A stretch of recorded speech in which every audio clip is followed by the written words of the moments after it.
21 વર્ષના નેન્સીબેન આજે સવારે આવ્યા ત્યારે એમની આંખમાં આંસુ હતા, મોઢા ઉપર સ્માઇલ હતો અને હાથમાં ચોકલેટ લઈને આવ્યા હતા અને એમના શબ્દ હતા કે સાહેબ તમે મારા ગુરુ છો.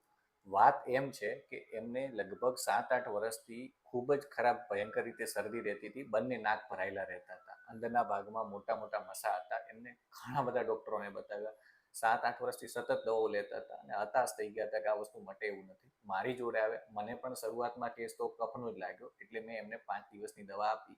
દવા લઈ ગયા ત્યારે એમને ભરોસો નહોતો કે આ વસ્તુ મટશે અને ખરેખર એમને મટ્યો પણ નહીં. એટલે મેં વિચાર્યું કે જો મારી દવા 5 દિવસમાં જો કામ ન કરે તો આ વસ્તુ બીજી કંઈક હોઈ શકે. પછી એમને સીટી સ્કેન પ્લાન કરવાનું વિચાર્યું. સીટી સ્કેન કર્યું ત્યારે બધું જ અંદરનું સાઇનસ ભરાયેલો હતો, અંદર મોટા મોટા મસા હતા. તો મેં એમને કહ્યું કે હવે તમે દવાઓ ન ખો, અહીંયા દવાની લિમિટેશન છે, તમે ગમે એટલી દવા ખાશો તો આ વસ્તુ મટશે નહીં, તમે ઓપરેશન કરાવી દો.